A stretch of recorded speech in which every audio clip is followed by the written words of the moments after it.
Renungan malam sebelum tidur. Sahabatku yang mengasihi dan dikasihi Tuhan, di sebuah daerah tinggal seorang saudagar kaya raya. Ia mempunyai seorang hamba yang sangat lugu, hingga orang-orang menyebutnya si bodoh. Suatu kali sang tuan menyuruh si bodoh pergi ke sebuah perkampungan miskin untuk menagih hutang para penduduk di sana. "Baik tuan," sahut si bodoh. Kemudian saudagar itu berkata, "Belikan sesuatu yang belum aku miliki." Pergilah si bodoh ke perkampungan yang dimaksud. Receh demi receh dari para penduduk dikumpulkannya. Penduduk di sana memang sangat miskin, dan saat itu tengah terjadi kemarau panjang. Si bodoh berhasil menyelesaikan tugasnya.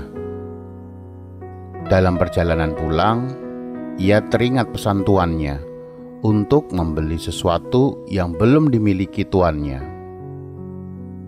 Setelah berpikir agak lama, si bodoh menemukan jawabannya. Ia kembali ke perkampungan miskin tadi. Kemudian dibagikannya kembali uang yang tadi sudah dikumpulkan kepada para penduduk. "Tuanku memberikan uang ini kepada kalian," katanya. Para penduduk sangat gembira. Mereka memuji kemurahan hati sang tuan. Ketika si bodoh pulang dan melaporkan apa yang telah dilakukannya, sang tuan geleng-geleng kepala. "Benar-benar bodoh," omelnya. Bertahun-tahun telah lewat, terjadilah hal yang tidak disangka-sangka. Pergantian dinasti di Cina karena pemberontakan. Kejadian ini membuat usaha sang tuan tidak semulus dulu. Belum lagi bencana banjir menghabiskan semua harta bendanya. Pendek kata, sang tuan jatuh bangkrut dan melarat. Ia terlunta-lunta meninggalkan rumahnya. Hanya si bodoh yang ikut serta. Ketika tiba di sebuah kampung, entah mengapa para penduduknya menyambut mereka dengan riang dan hangat. Mereka menyediakan tumpangan dan makanan buat sang tuan. "Siapakah para penduduk kampung itu, dan mengapa mereka sampai mau berbaik hati menolongku?" tanya sang tuan. "Dulu, tuan pernah menyuruh saya menagih hutang kepada para penduduk miskin kampung ini," jawab si bodoh. "Tuan berpesan agar uang yang terkumpul saya belikan sesuatu yang belum tuan punyai. Ketika itu saya berpikir, tuan sudah memiliki segala sesuatu. Satu-satunya hal yang belum tuanku punya adalah cinta di hati mereka. Saya membagikan kembali uang yang telah dikumpulkan kepada mereka atas nama tuan. Sekarang tuan menuai cinta mereka." Si saudagar terharu atas perhatian orang-orang tersebut.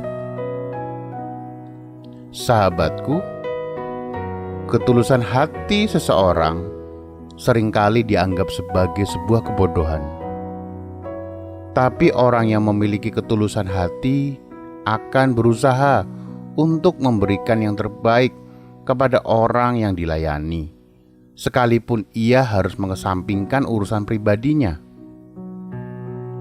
Si bodoh dalam cerita tadi mempunyai hati yang tulus, baik terhadap sang tuan maupun terhadap penduduk kampung.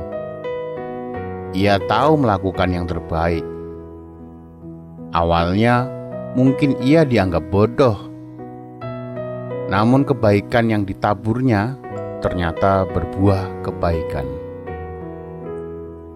Tuhan ingin agar setiap pengikutnya memiliki hati yang tulus, hati yang sepenuhnya diberikan kepada Tuhan Yesus yang telah menebusnya dari dosa. Orang yang bersedia mengikut Yesus dengan ketulusan hati tidak akan selalu menuntut hal-hal yang menyenangkan saja. Ia akan tetap setia sekalipun ia kehilangan nyawanya. Seorang yang berhati tulus akan melakukan tindakan yang baik tanpa dimotivasi untuk memperoleh pamrih. Tuhan Yesus rela berkorban semata-mata demi kasih-Nya kepada manusia. Baiklah kita berbuat baik, bukan karena sebuah hadiah atau pujian, tetapi karena kesadaran sebagai anak Tuhan. Mari kita berdoa. Ya Tuhan, sumber kedamaian, ajar kami untuk bisa memiliki hati yang tulus dalam memberi dan memperhatikan sesama kami, sehingga apa yang kami lakukan tidak didasarkan pada pamrih. Amin. Subscribe channel ini untuk renungan selanjutnya. Dan bagikan video ini agar Anda menjadi saluran berkat. Tuhan memberkati.